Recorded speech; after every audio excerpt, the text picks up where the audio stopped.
बच्चों कैसे हो? सभी घर पर अच्छे होंगे, ठीक प्रकार से होंगे। घर पर रहें, सुरक्षित रहें, घर से बाहर नहीं निकलें। आप हमारा वीडियो समय समय पर देख भी रहे होंगे, क्लास भी ले रहे होंगे, पीडीएफ के द्वारा अपना गृह कार्य भी कर रहे होंगे। तो सभी को गुड मॉर्निंग, सुबह की नमस्ते। तो आज कक्षा 6 में हिंदी व्याकरण में पाठ 1 पाठ पहला पढ़ेंगे, भाषा और व्याकरण। तो भाषा और व्याकरण के बारे में हम यहाँ पर पढ़ेंगे। तो भाषा, बच्चों, आप लोगों को जब अपने दोस्तों से कोई किताब मांगनी होती है तो आप क्या करते हैं? तब आप बोलकर अपने दोस्तों से कहते हैं कि मुझे अमुक किताब चाहिए। इसी तरह दुकान से जब कुछ सामान खरीदना होता है तब भी आप बोलकर दुकानदार से सामान मांगते हैं। बोलकर मांगते हैं ना, सामान का हम कोई बोलकर मांगते हैं तो ये बोलना क्या हो गया? मौखिक भाषा हो गया, बोलकर। ठीक है।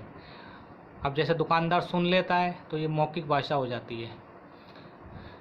दुकानदार से सामान मांगते हैं, लेकिन जब इंटरनेट से ऑनलाइन ख़रीदनी होती है तो लिखकर उस वस्तु का ऑर्डर भेजते हैं। लिखकर हम भेजते हैं तो ये कौन सी भाषा हो गई? लिखित भाषा।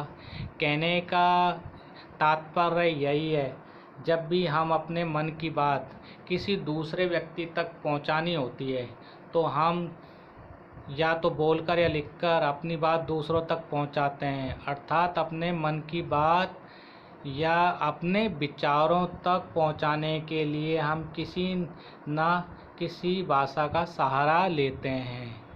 ईश्वर ने मनुष्य को अपनी बात दूसरों तक पहुंचाने के लिए भाषा के रूप में कितना बड़ा साधन दिया है। यदि हमारे पास भाषा जैसा साधन ना होता तो हमारी स्थिति भी पशु पक्षियों जैसी होती। यानी कि पशु पक्षी होते हैं, वो किससे क्या करते हैं? सुनते हैं, बोल नहीं सकते। बस आपने देखा होगा कि पशु पक्षी बोलकर आवाज़ें तो निकाल सकते हैं, लेकिन हमारी बातचीत नहीं कर सकते। यानी कि आवाज़ें तो निकाल सकते हैं पर बातचीत नहीं कर सकते, उनके पास भाषा नहीं है। तो आप समझ गए होंगे कि भाषा बातचीत करने का क्या है? ये साधन है। तो भाषा की परिभाषा हम यहाँ पर पढ़ेंगे। अब भाषा किसे कहते हैं? देखो, भाषा वह साधन है जिनके द्वारा मनुष्य अपने मन की बातों, यानी कि मन के जो विचार हैं, भाव हैं, दूसरों तक पहुंचाते हैं तथा दूसरों की बातों और भावों को, विचारों को ग्रहण करता है, उसे हम भाषा कहते हैं। भाषा वह साधन है जिसके द्वारा मनुष्य अपने मन के विचारों को बोलकर, लिखकर, मतलब अपने विचारों का आदान प्रदान एक व्यक्ति से दूसरे व्यक्ति के द्वारा होता है, उसको हम क्या कहते हैं? भाषा कहते हैं। अब देखो, इस चित्र में अध्यापिका पढ़ा रही है, ठीक है। 2 बच्चे इशारों में बातचीत करने की कोशिश कर रहे हैं। देखो, ये बातचीत कर रहे हैं ना इशारों में। इनकी तरफ देखो, बच्चों की तरफ ध्यान से देखो, है ना। तो ये इशारे कर रहे हैं, इशारों में अपने मन की बात दूसरों तक पहुंचा सकते हैं। पर इशारों जैसे साधनों को भाषा नहीं कहा जा सकता। इशारे जो होता है वो सांकेतिक, इशारे के द्वारा अपन करते हैं ना, वो सांकेतिक भाषा होती है। अब देखो, इसके बाद में है भाषा के रूप, ठीक है। तो भाषा के 2 रूप होते हैं। मौखिक भाषा, यह भाषा बोलचाल का रूप है। भाषा का यही रूप प्रमुख और पुराना है। जिस दिन से मनुष्य ने जन्म लिया होगा उसी दिन से बोलना शुरू कर दिया होगा, परंतु भाषा के इस रूप की कमी यह है कि उच्चारित होते हुए भी यह समाप्त हो जाता है। यानी कि बोल के क्या हो जाता है? समाप्त हो जाता है। वक्ता श्रोता आमने सामने होते हैं, बोलने वाला और सुनने वाला। तब तो बातचीत की कहा जा सकती है, पर श्रोता कहीं दूर, तब हम बोलकर अपनी बात श्रोता तक नहीं पहुंचा सकते। भाषा, मौखिक भाषा का आधार मनुष्य के मुख से उच्चारित होने वाली ध्वनियाँ होती हैं। क्योंकि इन्हीं ध्वनियों के मेल से शब्द बनते हैं और शब्दों से क्या बनते हैं, वाक्य बनते हैं।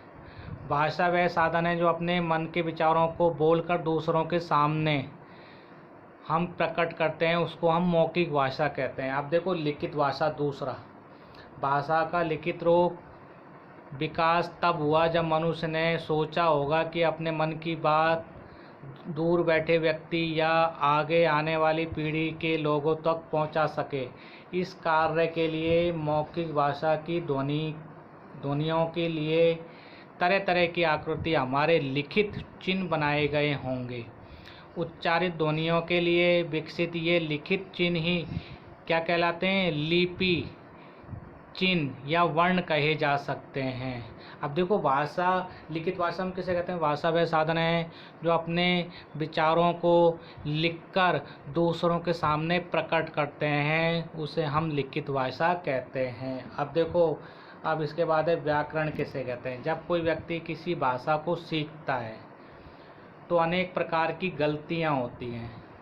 शुद्ध रूप में भाषा का प्रयोग करने के लिए उस भाषा के नियमों की जानकारी होनी बहुत ज़रूरी है। यानी कि व्याकरण के द्वारा, व्याकरण वह साधन है जिसके द्वारा हम यानी कि शुद्ध लिखना, अशुद्ध और शुद्ध लिखना सीखते हैं। अशुद्ध के द्वारा हम शुद्ध लिखना सीखते हैं, व्याकरण के द्वारा हम शुद्ध लिखना सीखते हैं। यहाँ पर अशुद्ध की और शुद्ध की पहचान दोनों होती है। अब कौन सा शब्द अशुद्ध है उसको फिर हम शुद्ध करके लिखेंगे, तो यही व्याकरण कहलाती है। यानी कि शुद्ध लिखना और शुद्ध पढ़ना यहाँ पर हम व्याकरण के द्वारा हम सीखते हैं। भाषा के ये नियम हमें ये बताते हैं कौन सा वाक्य शुद्ध है, कौन सा अशुद्ध, तथा कोई वाक्य शुद्ध है तो या अशुद्ध है तो क्यों। उदाहरण के लिए, अब जैसे बच्चा घर जाते हैं, अब देखो ये लिख रखा बच्चा घर जाता है, दोनों वाक्य अशुद्ध है। इन दोनों वाक्यों को आप कह सकते हैं ये दोनों वाक्य गलत है। अब जैसे सही वाक्य क्या हो जाएगा, बच्चे घर जाते हैं, ठीक है, तो ये शुद्ध वाक्य हो गया। अब है व्याकरण की परिभाषा। अब व्याकरण किसे कहते हैं, भाषा के समस्त नियमों का अध्ययन जिन शास्त्र के अंतर्गत किया जाता है उसे हम व्याकरण कहते हैं, उसको हम व्याकरण कहते हैं। व्याकरण की परिभाषा है भाषा के समस्त नियमों का अध्ययन जिस शास्त्र के अंतर्गत किया जाता है उसे व्याकरण कहते हैं। अब व्याकरण के यहाँ पर 3 अंग होते हैं। पहला है शब्द विचार, दूसरा है वाक्य विचार और तीसरा है, अब पहला है वर्ण विचार, दूसरा शब्द विचार और तीसरा वाक्य विचार, तो 3 होते हैं ये।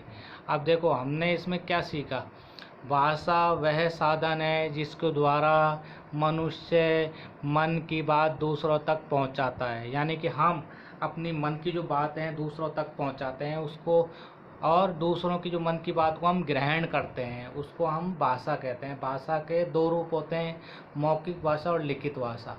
अब तीसरा भी जो रूप होता है वो होता है सांकेतिक भाषा, परंतु सांकेतिक भाषा को इसमें शामिल नहीं किया जाता, क्योंकि सांकेतिक भाषा वह है जिसमें हम संकेतों के द्वारा अपने विचारों को प्रकट करते हैं, और इस सांकेतिक भाषा को इसमें हम शामिल नहीं करते, क्योंकि संकेतों के द्वारा समझाया जाता है। मौखिक भाषा का आधार मनुष्य के मुख से उच्चारित ध्वनियाँ निकलती हैं मौखिक भाषा में। अब उच्चारित ध्वनियों के बनाए गए लिखित चिन्हों को लिपि चिन्ह या वर्ण कहते हैं। अब वर्णों की व्यवस्था तथा लिखने के ढंग को लिपि कहते हैं। भाषा वह साधन जिनके अंतर्गत भाषा के नियमों का अध्ययन किया जाता है। अब व्याकरण वह शास्त्र है जिनके अंतर्गत भाषा के नियमों का अध्ययन किया जाता है। व्याकरण यह बताता है कि भाषा का कौन सा शुद्ध और अशुद्ध रूप है, कौन सा शुद्ध रूप है और कौन सा अशुद्ध रूप है। तो ये काय में बताते हैं, हम व्याकरण के द्वारा हम बताते हैं। अब व्याकरण के 3 अंग होते हैं। तो पहला तो होता है वर्ण विचार, दूसरा होता है शब्द विचार, तीसरा होता है वाक्य विचार। तो यहाँ पर हमने यहाँ पर पढ़ा, तो अब यहाँ पर आपको समझ में आ गया होगा। अब देखो हिंदी व्याकरण की आपको एक नई कॉपी बनानी है, नई कॉपी बना के उसमें ये काम है, PDF में भेजूँगा, इसके प्रश्न उत्तर भेजूँगा, तो आपको नई कॉपी बनाकर काम करना है आपको। तो प्रश्न तो उतारोगे आप, ब्लैक काला जेल पेन है उससे तो प्रश्न उतारोगे, और उत्तर उतारोगे ब्लू जेल पेन से। नीला जेल पेन है उससे आपको उत्तर लिखना है। तो इसके जो PDF के द्वारा मैं प्रश्नोत्तर भेजूँगा, आप फेयर कॉपी में सुंदर सुंदर लेख में करेंगे। धन्यवाद।